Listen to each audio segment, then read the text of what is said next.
Bonjour, aujourd'hui nous vous présentons l'album Comment aller sur la Lune de Nicolas Schouff et Anna Sander aux éditions Père Fouettard. Comment aller sur la Lune?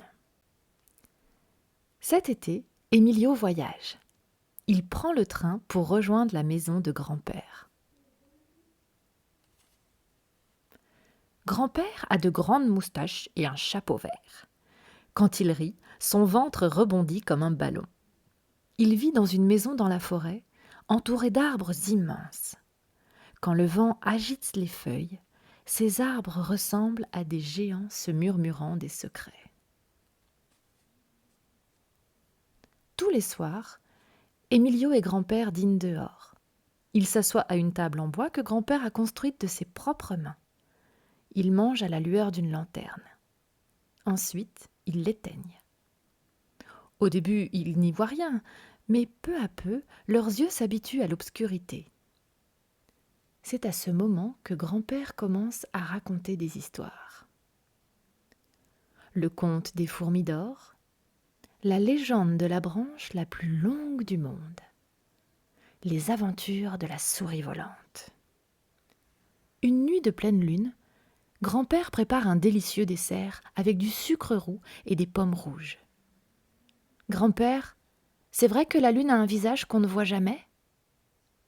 La lune a plusieurs visages. Quand je la regarde, je vois parfois le visage de ta grand-mère. D'autres fois, je vois mon visage quand j'étais gamin, quand j'avais ton âge. Et d'autres fois le visage de la terre se reflétant dans la lune comme un miroir. Le silence chez grand-père est plus vivant que celui de la ville. Les arbres et les buissons grouillent de bourdonnements, de bruissements, de frémissements, de petites lumières. Dans le ciel, parfois, une étoile filante. Emilio, ça te plairait d'aller sur la lune? Oui, j'adorerais ça! Grand-père va chercher un sac à dos. On y va? Demande-t-il. Où ça? Sur la lune, pardi. Emilio et grand-père cheminent à travers la forêt. La lune les accompagne de sa lumière mystérieuse et argentée. Sur leur passage, les plantes leur caressent les bras et les jambes.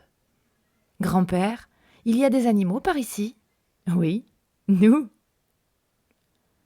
Emilio imagine qu'ils sont tous les deux de grands oiseaux bleus. Puis que grand-père est un ours et que l'autre est un tigre qui le suit en cachette. Pendant un moment, les étoiles semblent se rapprocher. On va aller jusqu'à la lune, pense Emilio. Grand-père doit connaître un passage secret. Mais soudain, le chemin s'arrête, au bord d'une falaise.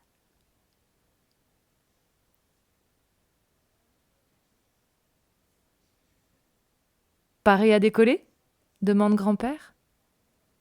Il s'attrape la main et recule pour prendre de l'élan. On y va à 3, dit grand-père. 1, 2, 3. Il court main dans la main. Il court jusqu'au bord de la falaise et Yaha! Ils sautent, crient de toute leur force et atterrissent en plein milieu de la lune, en plein milieu du lac. Sous l'eau, ils ouvrent les yeux. Ils voient des pierres brillantes et des escargots. Ils voient des poissons et des plantes colorées qui dansent doucement. Emilio et grand-père nagent et flottent dans le cercle clair de la lune.